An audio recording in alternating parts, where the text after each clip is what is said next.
Hello, how you guys doing? Welcome to the Messy Sweet Spot. I'm your host Gigi, and we have more information about Diddy's case. We have a new person that is going to testify. His name is Courtney, and he has video footages of Diddy on tapes with multiple celebrities. Now, some of these celebrities you guys have never heard before. Also, they are saying that this guy, he has the actual diary of Kim Porter. Yes, he has the actual diary. I know the book came out on Amazon. They had to take it back. They said that was the diary, but it was edited. But he has the raw footage of Kim Porter's diary, and he wants everybody to be able to read it, okay? Also, in this video, we have to talk about how JLo, Jennifer Lopez, had such a disdain for Kim Porter. And guess who is speaking out and telling us all? You won't believe it. Kimora. Yes, Kim. If you guys know Kim, Kim is very close to Diddy's daughters, and she's very close to everybody in this case. And she is speaking out, and she says a lot of things about Jennifer Lopez. Honey, when I tell you this video is about to get very hot and heavy. So first, I would like to show you guys Courtney, the new person that's going to be testifying in Diddy's case. I want you guys to hear what he has to say. And then after that, we're going to look at what Kim has to say about Jennifer Lopez in regards to Kim Porter. Make sure you guys like, share, subscribe here at the Messy Sweet Spot. I'm your host, and I just want to say thank you all for the love and the support that you have shown us thus far. So let's look at the footage. Kind of just go to discuss that now, what we will be able to talk to in terms of what was available and what was on those flash drives. Okay. But it was the book, So it is Kim Porter's book, but not necessarily some of the stuff with the celebs that were mentioned besides. It's hers. Nobody touched it. Oh, so it is her official book. Yes. Nobody. And no one touched it. Nobody altered it. Nothing. So it's not the copy that the gentleman said that he was selling before. No. No. it's two different copies. That one was edited, and we have the original copy. So you're saying that the other copy was an actual real copy, even though the family said it wasn't. It was a derivative work. It was edited. The only way the family say that is because I forgot his name. Albie Short. Yeah. Yeah. And besides that, how they know? A lot of stuff their mother did, they didn't know. And I'd like to see apologize to the mother and the family. No, we're trying to just go to And the family for the picture being on front of it. Right. You understand? I didn't put it there. Right. So, they got to worry about bigger things Right. than what her diary was. You understand? Right. They should have started worrying when he was beating her. Right. When you start worrying about your mother after the fact. Right. So the book, do you think it'll ever be open to the public or after this or? That'll be the next thing. I've been contracted to go to Amazon and work out whatever legalities that may have existed prior so that we can republish the book. Wow, so the public will get to see her actual words and thoughts. So very soon, the actual unedited version. We'll be putting that out soon. So I'm wondering, do you own the rights, I guess, or how does that work? I guess the own rights was given to me, right? I'll say possession.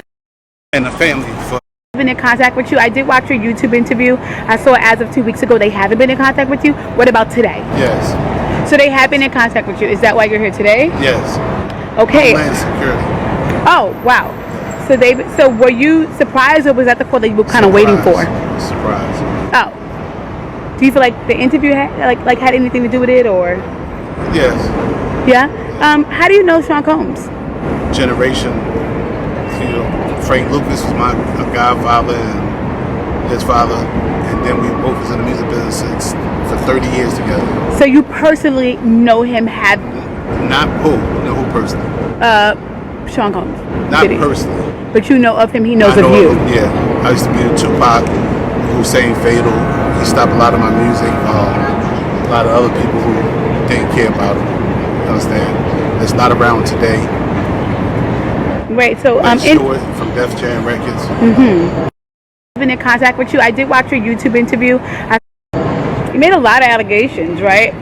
Are you expected to eventually turn those things over, or Well, that's what we're going to head over to do now. So we have a hearing now to determine what we're going to do in terms of what documents we'll have to turn over and what documents we do not. So why were you in court today? Just to give testimony to the grand jury. He was subpoenaed by the court. So as we all know, if you don't answer a subpoena, the marshals will come to your house as they came to his house and they will bring you here. So that's why we're here today. I know you can't mention celebrities per se. You did mention some in the interview. So just to clarify, you can back that up with actual factual footage. We have, it's things that we have, but we got to go to the other courthouse. So I don't know if that's any more questions, but we got another hearing to go. Are you nervous, or do you feel cool? God, I ain't never nervous. The only thing that's fair to me is God. Oh, honey, it's going to get heated. Didn't I tell you? Wow. So he said he knows Diddy's father. Yeah, he said that Diddy blocked a lot of his music and a lot of his friends' music. Wow. All right, so let's get to Kimora. Make sure you guys like, share, subscribe to this YouTube channel, The Messy Sweet Spot. Don't forget, I'm your host, Gigi, and let's get these likes up. All right, so here it is. Kimora Lee Simmons just sent the internet into a frenzy after she exposed Jennifer Lopez for being extremely jealous of Kim Porter when she was alive and having one-sided beef with Kim over Diddy. It's no secret that Diddy treated Kim like absolute garbage when she was alive, but we didn't know that he was also allowing his side pieces, including JLo, to disrespect Kim. This was recently revealed by Diddy's ex-bodyguard, Gene Deal, and he didn't come to play. Gene was there when all this BS went down, so he saw it all happening in real time, and he's been relentless in exposing the truth. What's even crazier about this story is that JLo was the least mistreated woman among all the women that Diddy was involved with, but for some reason, she was still salty about the attention that Kim was receiving from Diddy. At least now we all know why nobody in the industry likes JLo. Now, as most of y'all already know, Diddy has been trending for all the wrong reasons these past couple of days after a disturbing footage of him mistreating Cassie was leaked online by CNN. This footage immediately caused a stir online, and Diddy was even forced to address the entire situation on camera. If his career wasn't already dead from the multiple SA allegations, then it's definitely dead now. And as if things couldn't get no messier, he was hit with another SA lawsuit from a model named Crystal McKinney, who accused him of spiking her drink and taking advantage of her in his studio when she passed out. All this mess really got a lot of people wondering what other despicable stuff that Diddy has done that we don't know about. And that's when they started to demand for the cops to reopen Kim Porter's case and look into it because it wasn't investigated properly. One of the people who's been fighting for Kim's case to be reopened, even before Cassie exposed Diddy, was Kimora Lee. Kimora and Kim were really good friends prior to Kim's death, and she was one of the first people to arrive at Kim's house at the time that her lifeless body was found in her home. Not only that, but if y'all remember, there were also some rumors going around at the time that Diddy was physically, mentally, and verbally mistreating Kim, and that he unalived her after he found out she was writing a tell-all book about him. This led people to believe that Diddy had something to do with Kim's death. And if y'all remember, the coroner who was in charge of investigating her death, Ed Winter, initially ruled her death a homicide after he found traces of poison in her body. However, before he could do any further investigation, he was kicked off the case and replaced by another coroner. Now, this second coroner had a lot of people side-eyeing him because he took a whole 2 weeks to conclude that Kim died from pneumonia, which is very weird because it definitely don't take 2 weeks to conclude that somebody died from pneumonia unless they were trying to tamper with evidence. What's even more shady is that he completely disregarded Ed's report about Kim being poisoned. Up until now, nobody knows where the autopsy is. Kim died from pneumonia, but there's the first coroner's report that said that she died. It was ruled a homicide, and they found toxins in her body to prove that she had been poisoned. You know, they have poisons that create heart attack and pneumonia-like symptoms. And get this, right when it was publicized and reporters started to search for Ed to find out what really happened, they found that man dead in his home. And at the time when Kim's autopsy reports even came out, both Kim's friends and her family did not believe it, because Kim had never had any medical conditions prior to her death and she was perfectly healthy. It said that there were questions about the manner in which she died. There's another report that says Kim was actually found on her bed with, quote, blood on her pillowcases and a slight trail of blood on the bedroom floor that led to the bathroom. She was also strategically placed on the bed to mess with the police investigation. The reason why people, including Kimora, were so convinced that Diddy had something to do with Kim's death is because he used to put his hands on her all the time. Right hand is in a bandage. That's the night I was called by Paul to meet him over at St. Luke's Hospital. He had a white t-shirt wrapped around his wrist because Kim had took the cork, you know where you open up wine? The corkscrew. She took the corkscrew and caught him on his wrist defending himself. And he almost, I think he had, I know he tore some ligament, but he almost hit an artery or came close to the artery or either scratched it or cut it a little bit because he just kept bleeding. And from that point on, he was hooked. That's when I knew when they was talking about people getting addicted and hooked on pain medicines, that's what happened to him. And it was from his right wrist that he's reminded by Kim all the time now. That's Kim's book. Then you hear about the fact that he broke Kim's nose on a yacht? Let's say allegedly, but it was told by people in her camp that he broke Kim's nose on a yacht.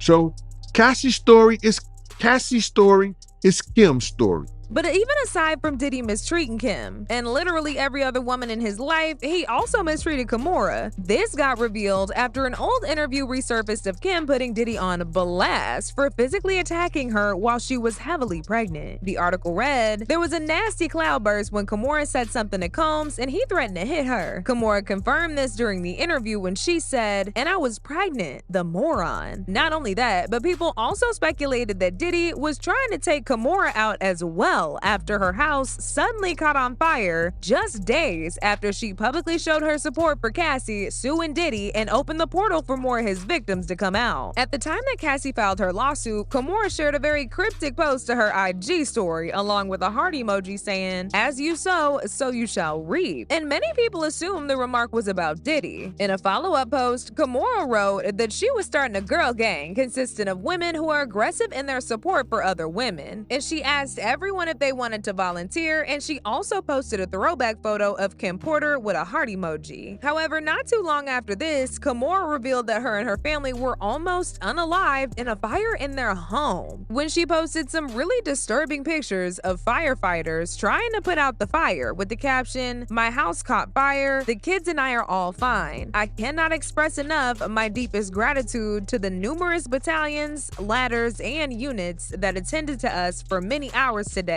and quite possibly saved our lives. Thank you." But despite all of the obvious threats from Diddy and his camp, Kimora is not letting up, because apart from her exposing Diddy for mistreating Kim, word on the street is she was also there to witness JLo being jealous. This was revealed by Diddy's ex-bodyguard Gene Deal, who claims that while Diddy and JLo were together, he used to cheat on her with Kim Porter. Gene said even though Diddy was with JLo, he preferred spending time with Kim more, so he would sometimes leave JLo in the house to go look for Kim so they could hook up. Diddy's obsession with Kim got so bad that he would get really jealous every time he found out she was seeing somebody else, and he would go out of his way to threaten them to leave Kim alone. Now mind you, he was doing all this while in an active relationship with JLo. And he'll call and Kim wouldn't answer, and if she was out, he would ask the babysitter, you know, "Do you know where she at?" Well, she said she was gonna be here because she had Kristen at the time.